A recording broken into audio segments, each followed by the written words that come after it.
Hi friends, ఈరోజు నేను మీకు ఒక చాలా ప్రత్యేకమైన వంటకం చూపించబోతున్నాను. మా ఇంటి సమీపంలో ఉన్న రావుల చెరువు ప్రస్తుతం సుందరీకరణ పనులు జరుగుతున్నాయి. అందుకే చెరువులోని నీళ్ళన్నీ కూడా తీసేశారనమాట. ఈ చెరువు ప్రత్యేకత ఏంటంటే ఇది తామర పూల చెరువు. నీరు తగ్గినా కూడా చెరువులో ఉన్న తామర మొక్కల కింద పెరిగే తామర గడ్డలు బయటికి కనిపిస్తాయి అన్నమాట. సుందరీకరణ పనుల కోసం ప్రొక్లైనర్తో మట్టిని తీస్తుండగా చాలా తామరగడ్డలు అయితే బయటకు వచ్చాయండి. వాటిలో కొన్ని తీసుకొని ఒక రుచికరమైనటువంటి కూర అయితే తయారు చేసుకోబోతున్నాం అన్నమాట. ప్రత్యేకంగా ఎండాకాలంలోనే చేసుకునేటువంటి ఈ యొక్క కర్రీ అయితే చాలా మందికి ఇష్టం అండి. ముఖ్యంగా మంతిని వాళ్ళైతే ఎంతో ఇష్టపడతారు. ఇది ఎంతో చలువ కూడా చేస్తుంది అని చెప్పేసి అంటారనమాట. ఇవి చూడండి ఫ్రెండ్స్, ఇవే తామరగడ్డలు. తామర మొక్క నీటి మీద పూలు పూస్తుంది, కానీ దాని వేరు భాగం మట్టిలో ఇలా గడ్డల రూపంలో ఉంటుందన్నమాట. పల్లెటూళ్ళలో అయితే చాలా మందికి ఇవి తెలిసి ఉంటాయి. ఇవి తినడానికి ఎంతో రుచిగా ఉండడమే కాకుండా మంచి పోషకాలు కూడా కలిగి ఉంటాయి అన్నమాట. ముందుగా తామరగడ్డలను బాగా శుభ్రం చేసుకోవాలండి. ఎందుకంటే ఇవి చెరువు మట్టిలో పెరుగుతాయి కదా, కాబట్టి మట్టి ఎక్కువ ఉంటుందన్నమాట. అలా శుభ్రంగా కడుక్కున్నటువంటి గడ్డలను పైన పొట్టు అయితే పీల్ చేయాలండి ఫస్ట్. అలా పీల్ చేసిన తర్వాత అటు ఇటు ఉన్నటువంటి ఎడ్జెస్ కూడా తీసేయాలి, కట్ చేసేయాలి.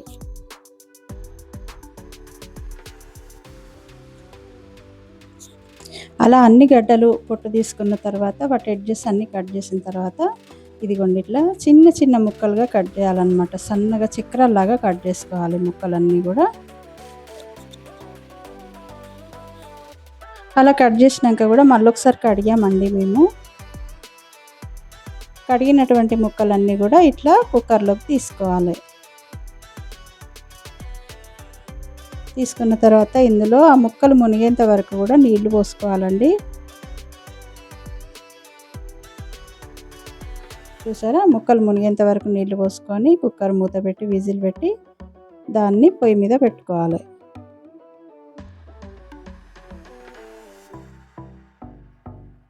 కుక్కర్ విజిల్ ఒక 3-4 విజిల్స్ అయితే ఇప్పియాలండి కుక్కర్లో. తర్వాత స్టవ్ ఆఫ్ చేసి స్టీమ్ పోయిందాక ఆగాలండి కుక్కర్ విజిల్స్. మళ్ళీ దాన్ని మూత తీసి ఇదిగోండి ఇట్లా కొంచెం ముక్క ఉడికిందా లేదా చూసుకున్న తర్వాత దాన్ని ఇట్లా చిల్లుల తట్టలో అయితే పోసుకోవాలి. అట్లా పోసుకున్న తర్వాత ముక్కలేమో తట్టలో ఉండిపోతాయి, దాంట్లో ఎక్సెస్ ఉన్న వాటర్ అంతా కూడా కింద గిన్నెలో పడిపోతుంది. మళ్ళీ స్టవ్ ఆన్ చేసుకొని స్టవ్ మీద మూకుడు పెట్టుకొని అందులో ఆయిల్ వేసుకోవాలండి.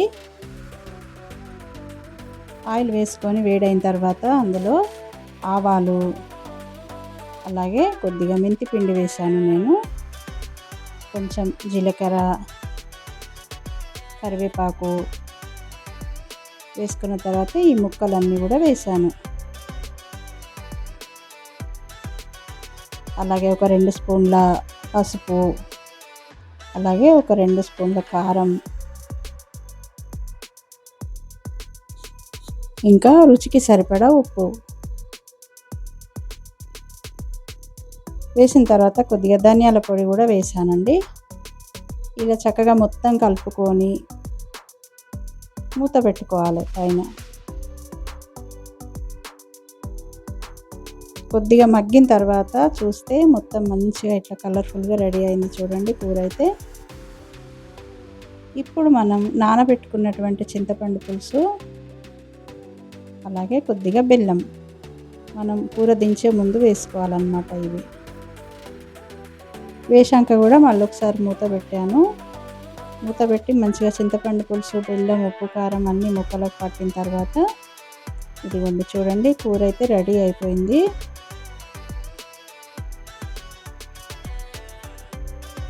ఇదిగోండి చూసారా, ఎంతో టేస్టీగా ఉండే తామరగడ్డల కూర రెడీ. వీడియో నచ్చితే లైక్ చేయండి, షేర్ చేయండి.